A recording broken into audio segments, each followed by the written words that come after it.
what I want to talk to Wade about is, and I had Adam Coleman on yesterday to talk about how Kamala and the Democrats are just they're showing their hand when as they panic so much. I mean, they're only losing maybe what 10% of black male votes, but she didn't think was a huge deal. But they show you how big a deal is by how much they're freaking out. And another thing that I didn't really realize until you see how much the left and the establishment media talks about it is the effect of social media, and I think namely Twitter, the effect that it's having on the election.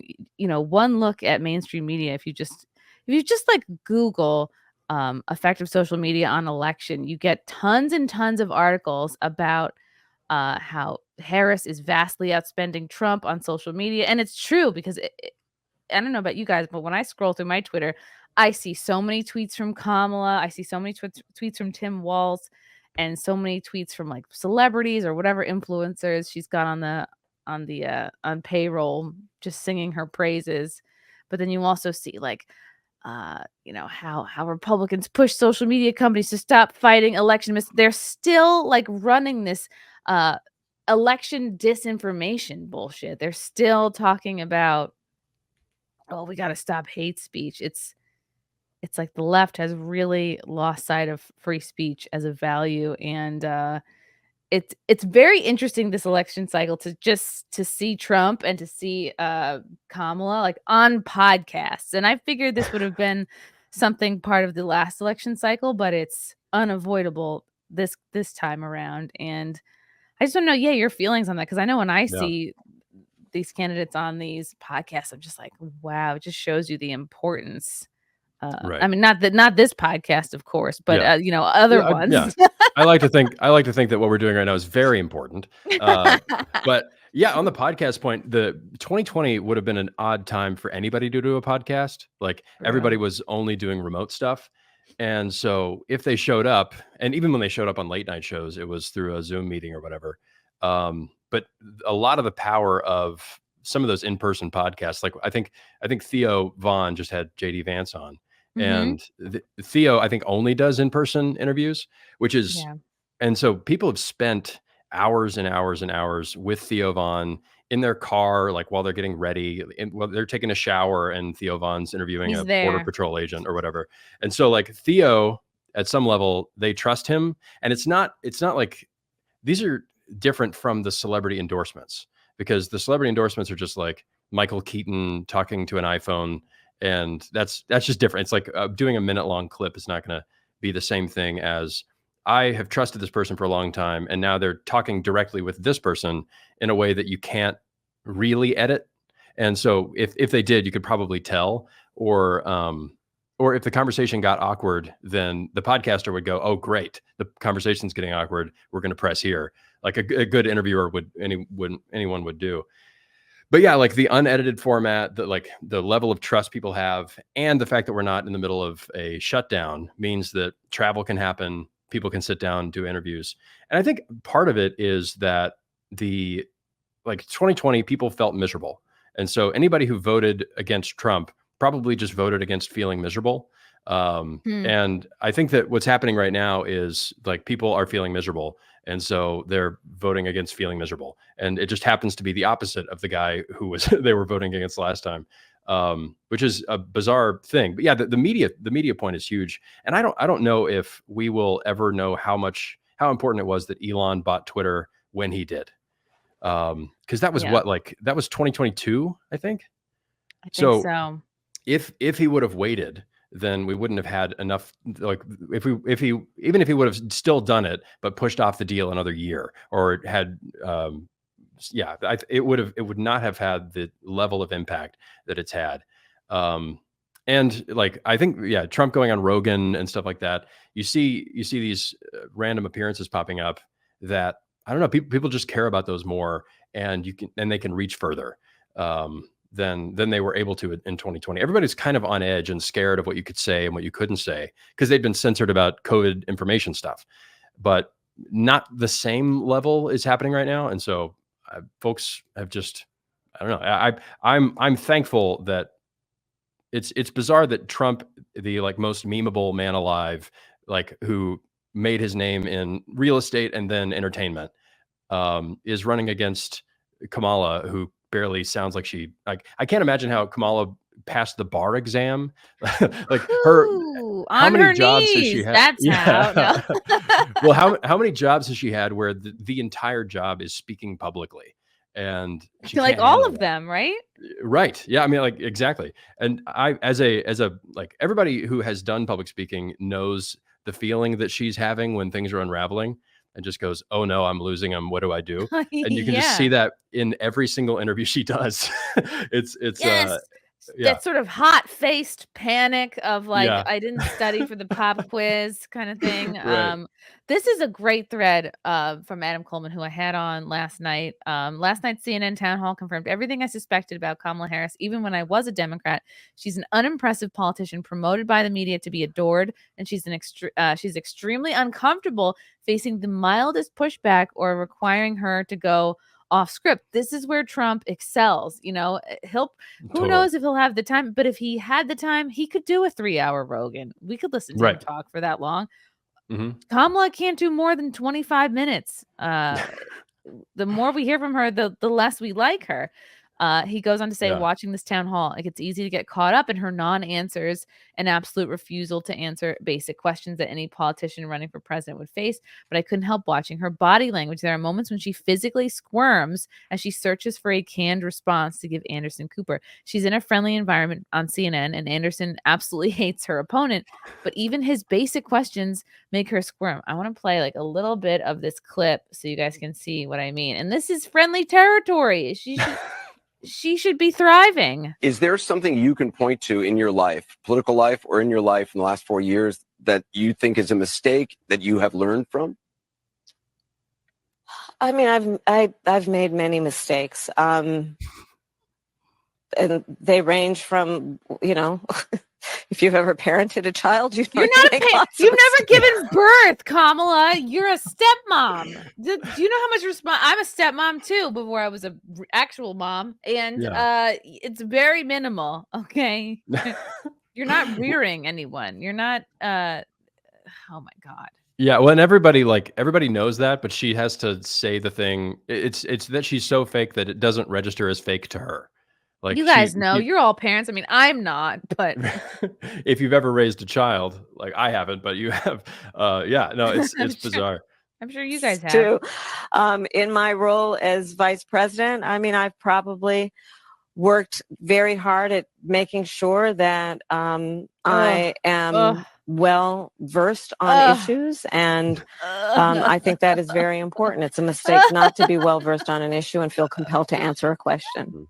Is there something you can point to in your life, political? It reminds me so much of that girl that was, I think it was a Miss America thing, and they were like, they asked her a question, and she just panicked. She was like, I believe there are people in this world who don't have access to maps and the education and the Iraq and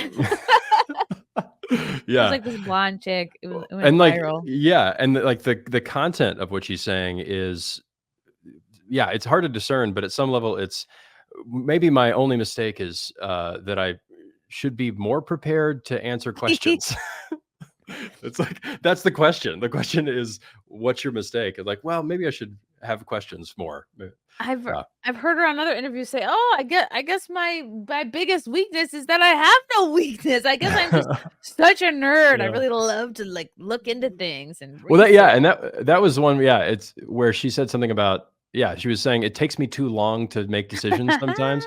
And it's like you're running for president. There are going to be like high pressure situations where you need to be able to go this, not that. Not that she's ever going to be running anything, but she needs to come off that way. Shit. She is going. She's just another puppet. Yeah, just like and I don't. Biden. I love the idea that Kamala is a real policy nerd. I think that's the most bizarre. Like, oh, I just have to really think about what's going on. She's so busy nerding, she can't like affect any change. Adam goes on to say, to be fair, politicians can't give you 100% answer to questions from the audience. One man asked how much money she'd use to deal with migrants, and she really couldn't give him a number because there are too many factors. However, he had other questions His central concern was the migrant situation, how she was going to handle the ones who were here already, not the ones who could potentially come in. She couldn't provide him a basic answer. Kamala said Kamala has physical tells as to how she's feeling and her comfort level. The reason she gives the word salad is not because she's dumb, but because she's either nervous or ill prepared or both. She even slouches while standing up, which is a sign of lacking in confidence. The reason this matters is because exactly what you said, Wade, is because the hypothetical call in the middle of the night a president might receive, you're required to give a certain answer as to how to handle a critical situation that's happening domestically or internationally. There are moments that make or break a leader's legacy and the trajectory of the country. If she can't stand the pressure of a simple and predictable reply to her answer from a friendly journalist like Anderson Cooper, do you trust her not to break apart when lives are on the line? And it makes you think like, well, God, if it's not her, then who is going to be handling that? Right. Well, the whole reason, like when Biden came out, when Biden dropped out, we all made fun of the idea that he was dropping out of running for president, but he was going to stay president because running for president is harder than being president, I guess. But now, like Kamala is failing at the job that Joe Biden dropped out of, and the only job being running. So if she's failing at running, maybe they're just hoping that, actually running the country, believing the same premise that they had earlier, that running the country is easier than running the country. Yeah. Her whole shtick is I'm not Trump. That's it. So when that's your whole thing, it's hard to answer questions. Even when Kamala did the Call Her Daddy podcast, the numbers weren't great. Not even for her show. Like they weren't among the best of her show. And like people it wasn't were upset.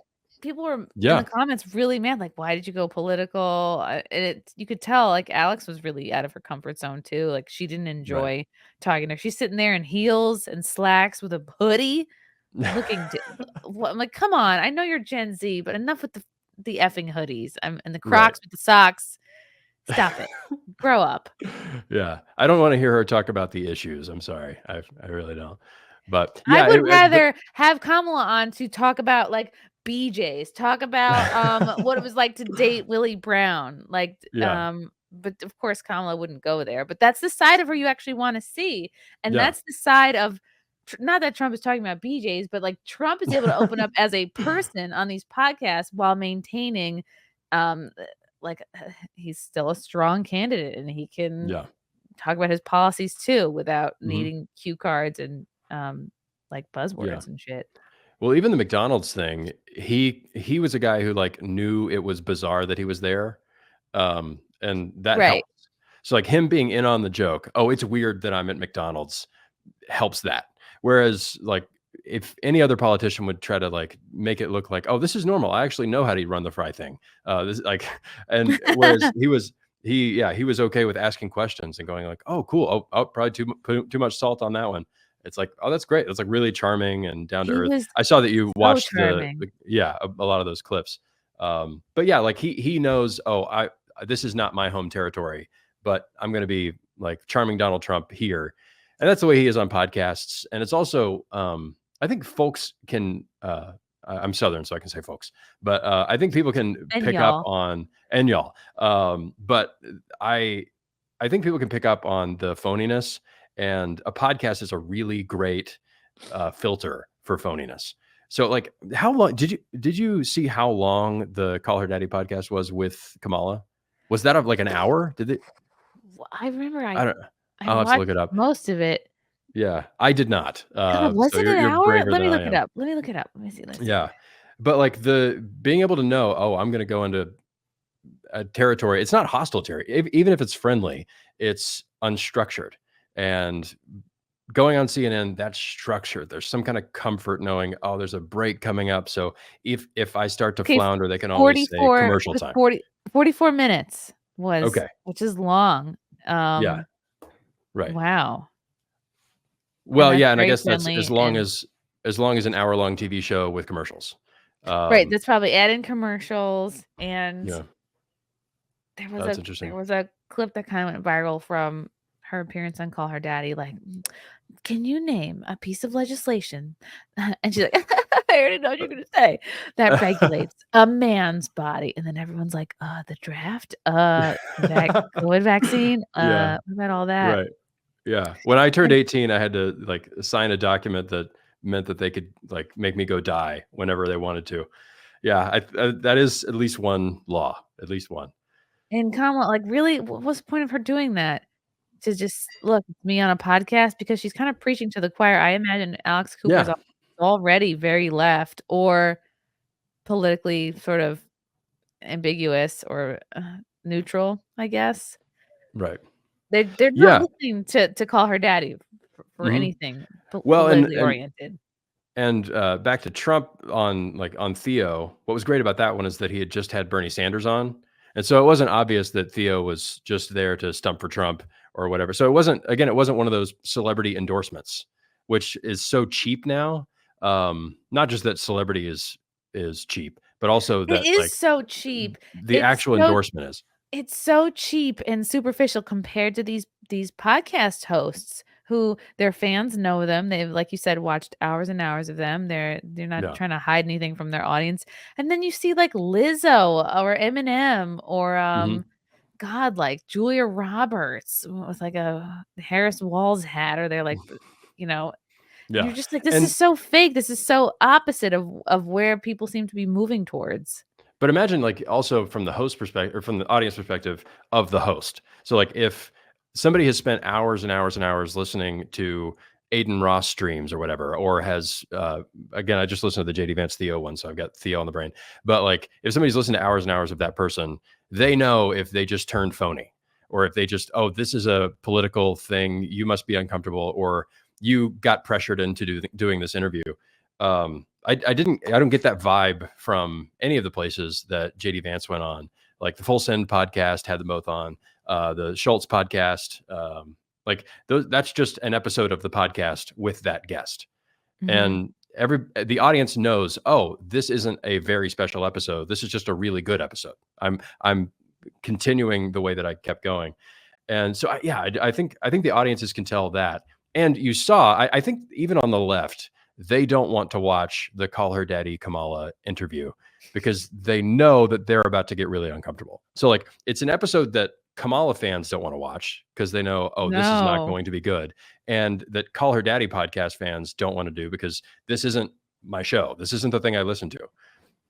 I would want to hear her on that to talk about how she was like a huge hoe back in the Yeah, day. How it right. like how Montel Williams, right? Yeah. how Montel Let's Williams talk about helped that. her career, her Yeah. red carpet appearances.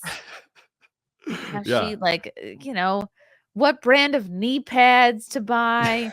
Yeah. What I'm kind sure of she has like lipstick won't wear off. a I wanna promo hear code about for knee pads. I want to get that. Yeah. Yes. Promo code Kamala for knee pads. Yeah. Come on. I want to hear about like be true to the actual podcast that you're on. But Yeah. she can't show that side. Why can't she show that side of herself? I think like a couple times maybe on The View before she had that horrible clip where she was like, I wouldn't change a thing. She's like, oh, I'm always in sneakers.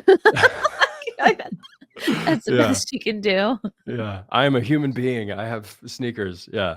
Yeah. And like So fake. the Doritos thing with her, like the sneakers thing, it's like obviously a choice she's making to seem normal. And the same with the Doritos thing. It's like she may actually like Doritos, but it's like trying to force that into a meme. Like why I keep hopping back to Trump at McDonald's because it makes me laugh so much. Because it's But iconic and of it's course, Dawn yeah. in McDonald's. But he like him being there, everybody made fun of him for how much he loved fast food. So right. He ordered it to the White House many times. we know it's not a phony thing that he's just like, I love McDonald's. Like, yeah, you do. Like that guy loves McDonald's, and everybody would make fun of like, oh, he served it to like the Super Bowl winners or something like that, or some kind of college football thing, and would eat KFC on his. I read at the Wall Street Journal or something like that had a like 1,000-word article about a picture of Trump eating KFC on Air Force One. And I was like, how do you get that much information? So they're like zooming in and going like, this is what he has in his pocket. It's like, and this is the letter that's sitting on his table. And so like, yeah, it has been established that he actually does like Americana fast food. It may be, huge corporation Americana, but that's Trump. It's like, that's 21st century America. And so he's like, he actually loves all of the things that still kind of unite America. Whereas Kamala has to pretend, Tim Walz has to put on the orange vest and walk around and pretend to load a gun. Oh yeah, Kamala is like a $20 salad kind of person, and Trump is like, yeah, I'll eat a Big Mac and then fall asleep immediately after, Yeah. and then wake up 20 minutes later, and I'll be fully rested, ready to be president.